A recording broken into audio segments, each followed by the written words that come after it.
Shalom, bien-aimés dans le Seigneur. Bienvenue encore dans cette rubrique Un dimanche inversé. Devant vos écrans, c'est votre humble serviteur, le docteur Elin Koulou, l'homme de la Bible à ciel ouvert. Aujourd'hui, je vous amène sur le chemin d'Emmaüs. Je suis dans le livre de Luc, chapitre 24, les versets 13. Nous lisons la parole au nom de Jésus-Christ. Et voici ce même jour, des disciples allèrent à un village nommé Emmaüs, éloigné de Jérusalem de 60 stades. Parole du Seigneur. Cette histoire sur le chemin d'Emmaüs, c'est après la résurrection de Jésus-Christ. De quoi est-ce qu'ils sont en train de chercher à te dire ou à te faire comprendre? Le petit mot que je t'ai amené ce soir, c'est juste les secrets pour recevoir. Dès les disciples de Jésus-Christ faisaient route ensemble, ils étaient en train de discuter sur la résurrection de Jésus, sur ce qui était devenu Jésus-Christ après sa crucifixion à la croix de Golgotha. Tout d'un coup, Jésus-Christ a pris part à cette marche. Mais les disciples ne savaient pas que c'était Jésus-Christ qui marchait avec eux. Écoute-moi très bien. Il y a 4 mystères qui se cachent dans ces versets et dans la conversation qu'ils étaient en train de faire. Le 3 premier mystère, c'est l'homme qui peut déclencher cela. Mais la 4e mystère, il n'y a que le ciel qui peut le déclencher. Donne-moi tes oreilles, je mérite de parler.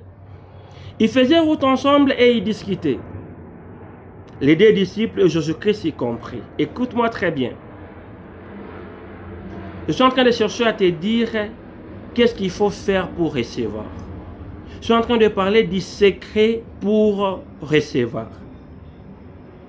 Ce disciple marchait avec Jésus-Christ. Après un certain moment, le soleil voulait se coucher. Ces disciples-là ne savaient pas que la 3e personne, c'était Jésus-Christ. Les disciples ont vu que le soleil voulait se coucher. Ils ont invité un inconnu dans leur maison.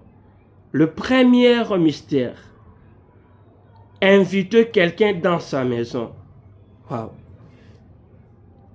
L'inviter dans leur maison.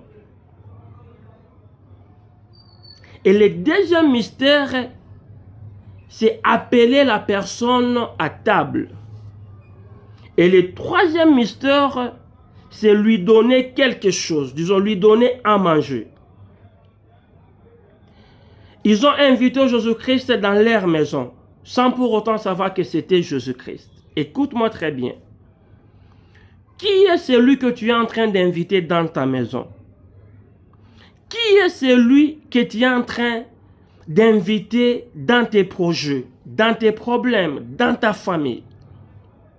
Il y a de ces gens que tu peux inviter chez toi et ces gens-là bloquent tout. Et il y a de ces certaines personnes que tu peux inviter chez toi et ces personnes-là deviennent une clé de l'évolution. Maintenant, ma question est de savoir qui est celui que tu es en train d'inviter chez toi. Ces 2 disciples ont invité Jésus-Christ dans leur maison sans pour autant savoir que c'était Jésus-Christ. Le premier mystère, l'inviter dans sa maison. Nous allons développer ça prochainement dans d'autres vidéos. Le 2e mystère, c'est l'appeler à table. Le 2e mystère, l'appeler à table. Appeler une personne à table. On peut te faire entrer dans une maison sans pour autant t'appeler à table. Mais on te fait entrer dans une maison. Et le 3e mystère, c'est de donner à la personne quelque chose. Écoute-moi très bien. Ils ont invité Jésus-Christ dans leur maison. Le premier mystère. Le 2e mystère, ils l'ont appelé à table. Et le 3e mystère, ils ont donné une offrande à Jésus-Christ. Qu'est-ce que la Bible est en train de dire? Que lorsque Jésus-Christ a rompu le pain, C'est en ces moments-là que les yeux des disciples ont pu reconnaître que c'était Jésus-Christ qui était avec eux pendant tous ces moments. Le quatrième mystère, l'ouverture des yeux des disciples. Et ces mystères, il n'y a que le ciel qui peut déclencher cela.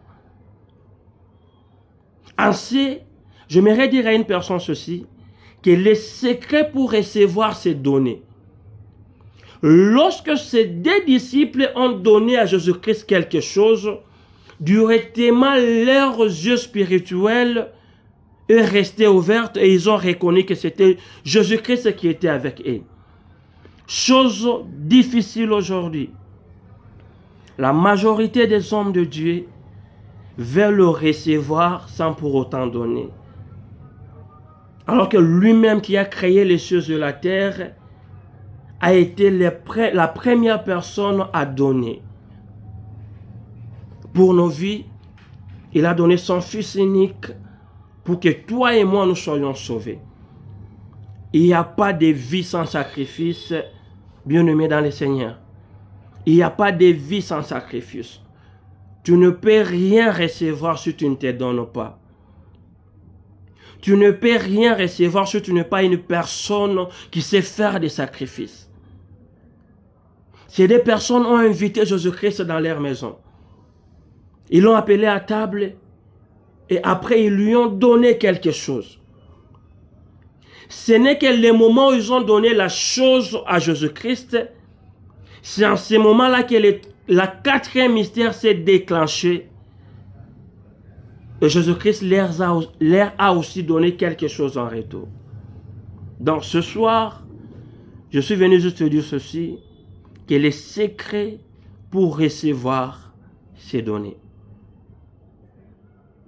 Tu peux bon prier, mais si tu n'es pas une personne qui fait des sacrifices, si tu n'es pas une personne qui donne souvent, il te sera aussi refusé à recevoir quelque chose. Sois une personne qui donne et en retour, on va aussi te donner. La question est de te poser, qui est celui qui te donne? Qui est la personne que tu invites dans ta maison? Qui est la personne que tu appelles à table? Et qui est la personne à qui tu vas donner? Que le bon Dieu vous bénisse abondamment. À la prochaine. Bye bye.